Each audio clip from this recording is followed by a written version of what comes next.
Renewed turmoil in Pakistan-administered Kashmir. Fatal confrontations between security forces and protesters have marred local elections. At the heart of the violence is representation in the regional assembly. So how is Islamabad handling the crisis? This is Inside Story.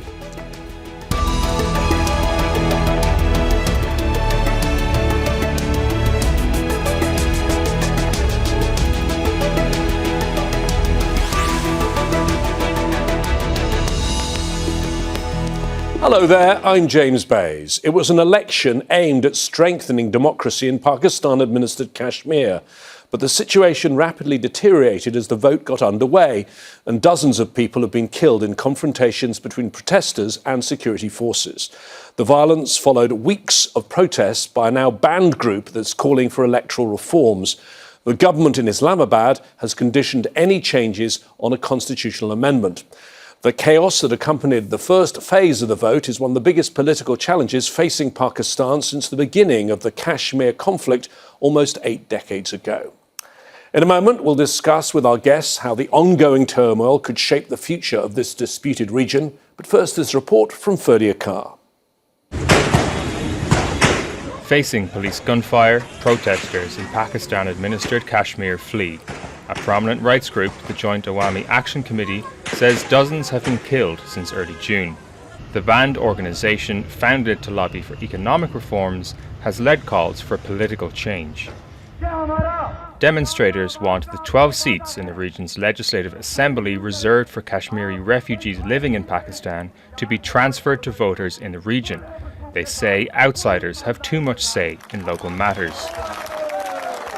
The government in Islamabad says that can only be changed by a constitutional amendment. With local elections underway since Monday, protests have intensified. Police fired live ammunition and tear gas to break up a march from the city of Rawalakot to the regional capital, Muzaffarabad. They have no shame. Blood has been spilled all over these streets. They are firing at our brothers. What kind of tyranny is this? Regional police say members of the Awami Action Committee shot and injured 2 officers. The Pakistani government accuses the group of trying to sabotage the democratic process. The latest confrontations highlight growing frustration with how much say the region has in its own affairs. Ferdia Carr, Al Jazeera for Inside Story. Well, we have the right panel to discuss all of this today on Inside Story. Joining us from Islamabad is Imtiaz Gul, the Executive Director at the Centre for Research and Security Studies, a think tank based in the Pakistani capital. Victoria Jones is in London. She's a Senior Research Fellow at the Asia Pacific Foundation. And in Washington, D.C., we have Kamar Chima, the Executive Director of the Sanaba Institute. He specialises in Pakistan and South Asia. Thank you, all three of you, for joining us here on Inside Story. As I say, we have a global audience for this programme. This is a detailed and complex subject. So, Victoria, your challenge at the start of this discussion is just to explain exactly what we are focusing on, the area of concern, and it's Azad Jammu Kashmir. Explain to us what that is. Well, thanks so much for having me. And what I would say it's key to understand is the region we're talking about here is Kashmir more broadly, which is in South Asia. And it's actually a disputed territory over which 3 different countries stake claims. And this territory has been disputed for decades.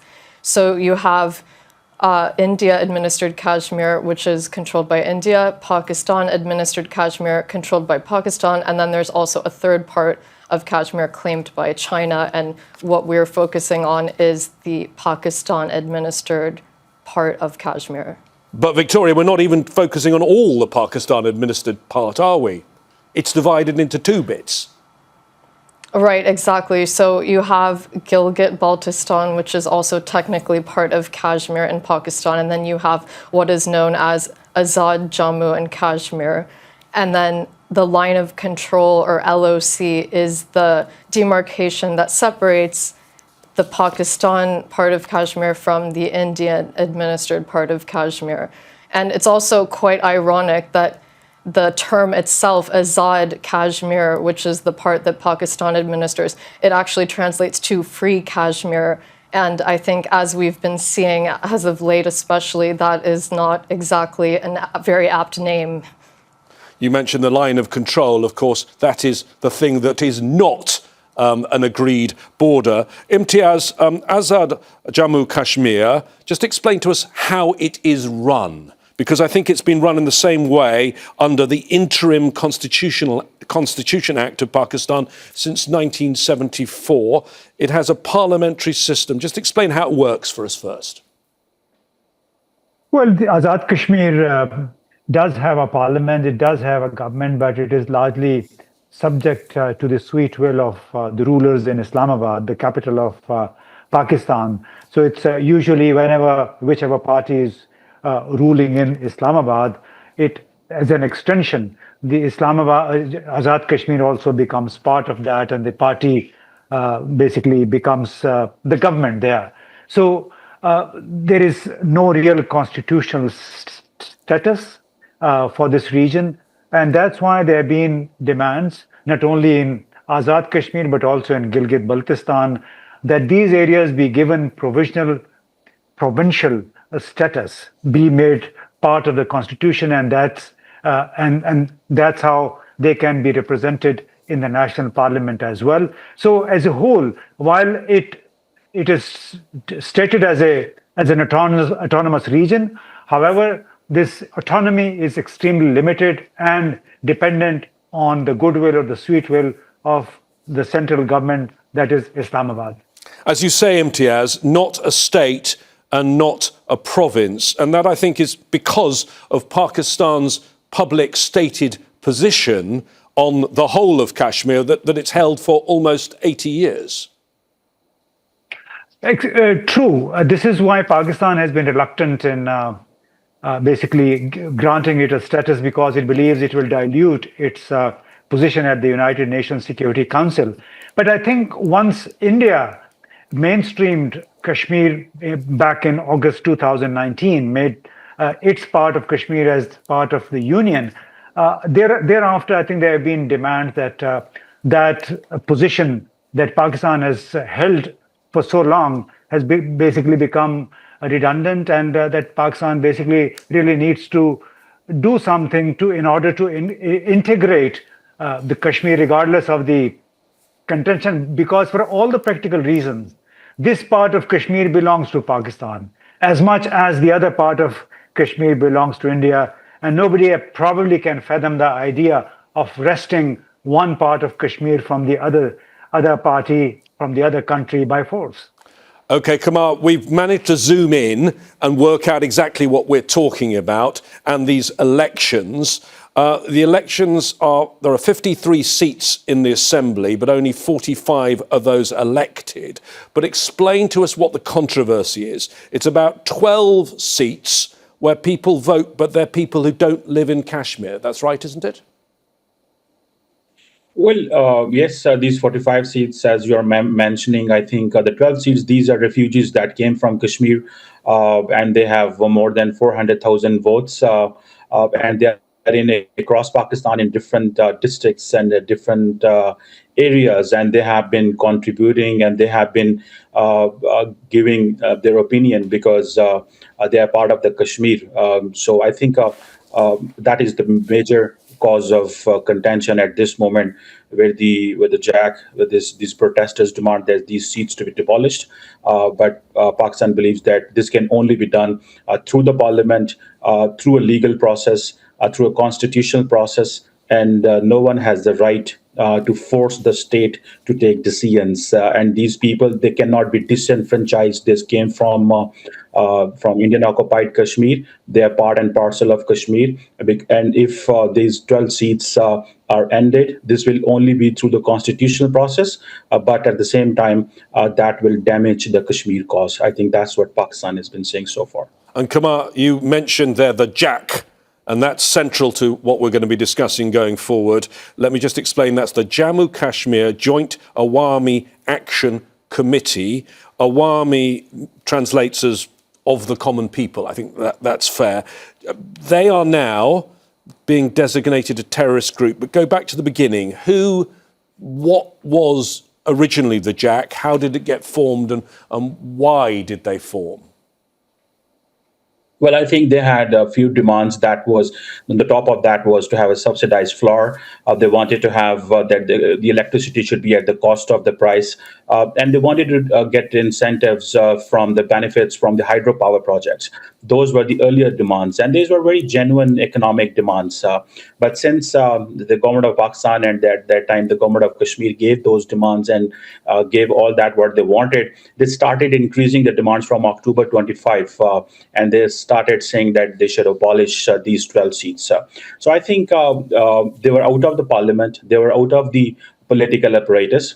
They were pressure group. They are pressure group, and they want that their demands to be achieved outside the parliament. And the parliament, which is in the system, they should listen them because they have people who are on ground, and they believe that they may not join the politics, or they may not listen or come into the parliament at this moment. But before coming to the parliament, their demands must be met. And I think Pakistan believes that if we have to have transparency, if we have to have accountability, if we have to have a meritocracy in the system, if the will of the people can only be there if such decisions are taken through the parliamentary process, such decisions are taken through the constitutional process, and the government of the day cannot be made hostage that, yes, you have 25,000 people or 20,000 people on the streets and you can force them. So their initial demands were met, but they started increasing those demands to 38. And I think those are, the government can work on those, but I think they believe that they should be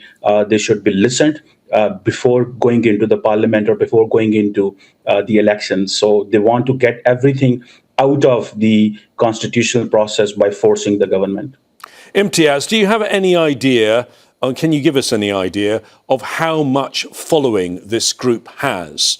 How many people back them on this electoral issue? And as Kamar said, I mean, the previous grievances they raised, I think the one on electricity is particularly important, although it's been largely met. But Kashmir was being paid a fraction of what the other Pakistan provinces got for the electricity, and Kashmir has hydroelectric power dams that are turning on the lights in other parts of the country. Well, I think that is just one part of the issue. The larger issue, I think, is those 12 seats. There are legitimate demands, whether it's a wheat flour or legitimate share in the electricity being produced in Kashmir. But in return, Kashmiris have been getting billions of rupees every year. It's not just about the electricity or wheat flour. They do get enough funds. What is being missed is that right now, Pakistan is dealing with a different generation of protesters, of people who want their rights, who want to be heard. And this Joint Awami Action Committee essentially comprises young people, I would say partially Gen Z, and they're also largely traders, transporters are supporting them, and they draw support from all over Kashmir. And the biggest contention that triggered the current crisis starting in September last year is those 12 seats, which the younger generation now says is an instrument of manipulation in the Parliament of Kashmir as well as the government, because we are talking about hardly 700,000 people dubbed as refugees, but living mostly in different parts of Pakistan. And these guys eventually go on to become ministers, advisors, whereby all those people who contest elections, invest time, invest their money in most parts of Kashmir, they are relegated just to the members of parliaments, to secondary positions. And whenever there is a need to make or break a government, these 12 refugee seats seem to be instrumental for making or breaking that government. And that's why even this demand had resonated even last year in September, and the government apparently had largely agreed on a phased abolition of these refugee seats, but there was no written understanding. Even a few days ago, we heard that this is what the Kashmiri people are saying, that there was a near agreement also on this, that there will be a phased abolition of 12 refugee seats, but then the government didn't want to give written agreements, nothing in writing as to what agreement had been reached. That's why the situation has simply flared up and seems to be getting out of control. Constitutional, if you give me just 1 minute, that the argument on the technicalities of the abolition of 12 seats, I think is peripheral, is not that important, because when the government in Islamabad wants, it can get done anything it wants.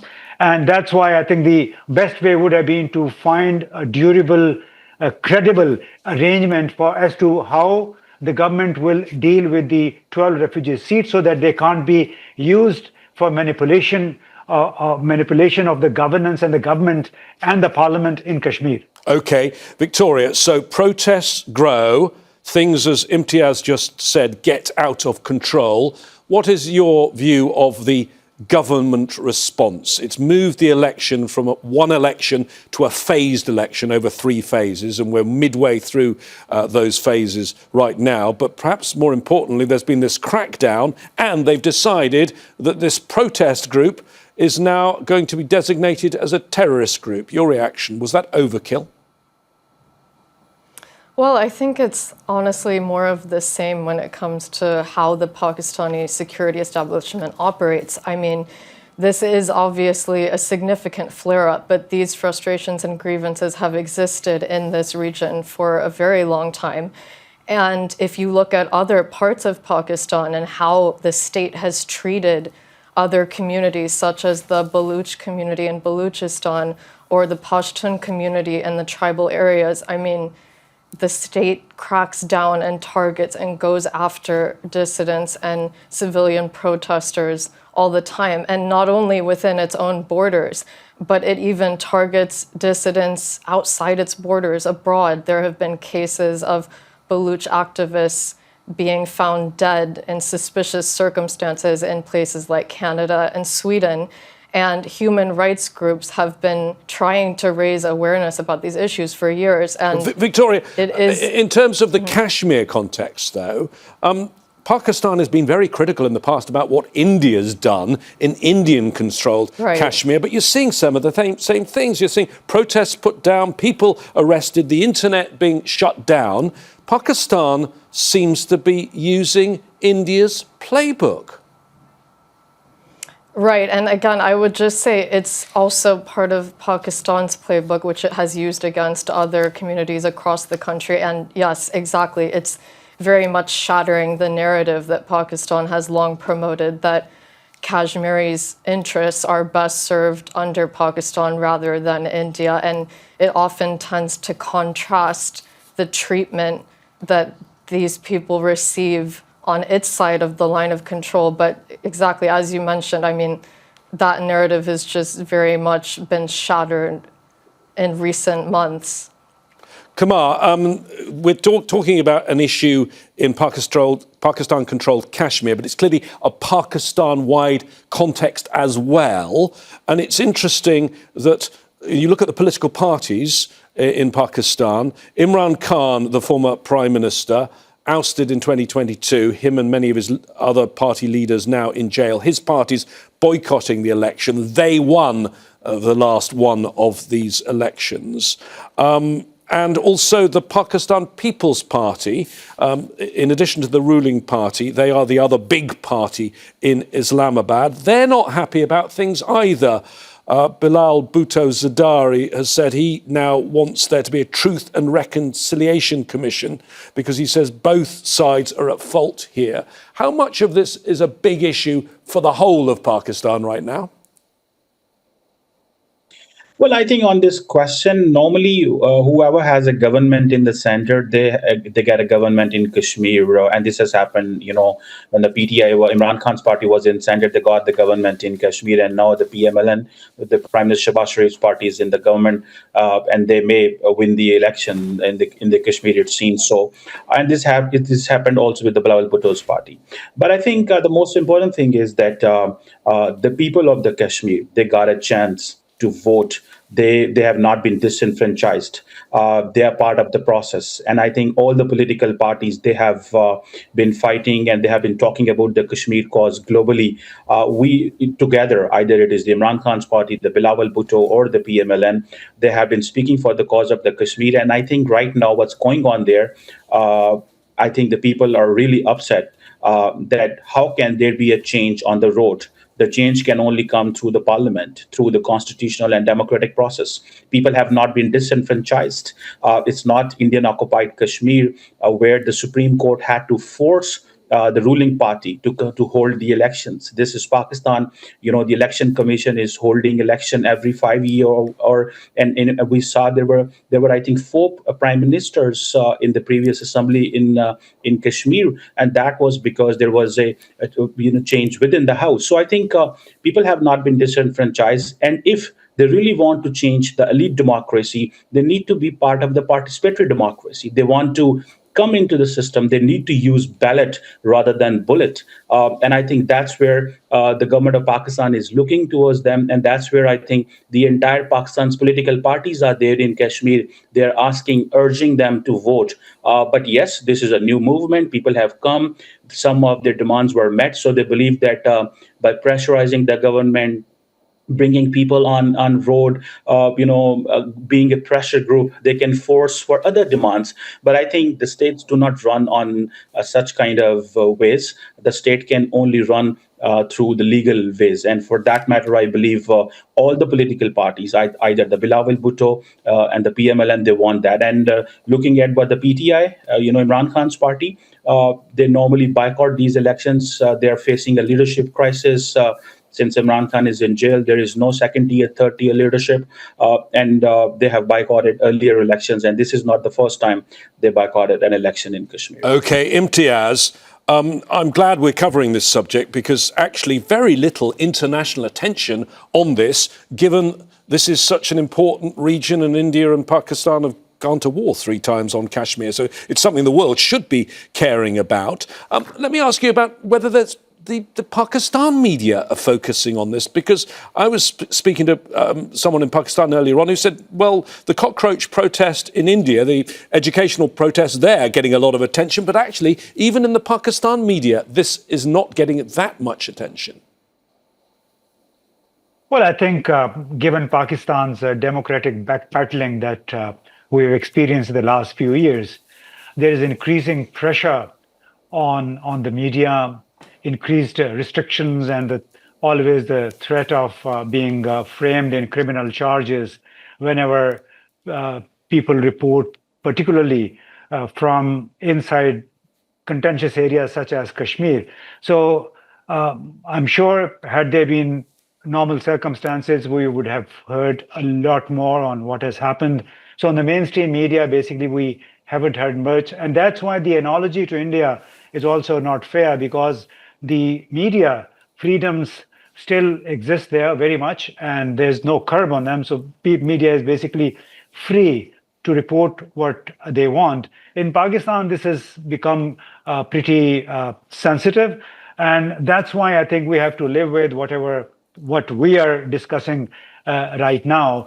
However, what has happened that the 2 allied parties, People's Party and the ruling Muslim League, they have fallen apart on the issue of Kashmir, the manipulation of elections, and that's why they're fighting it out. They have been trading allegations, insinuations between themselves, and this has brought some focus to what is happening. And in fact, Bilawal Zardari, the chairman of the Pakistan People's Party, now has demanded a truth-finding commission to find out the nature of violence that has taken place in Kashmir in the last few days.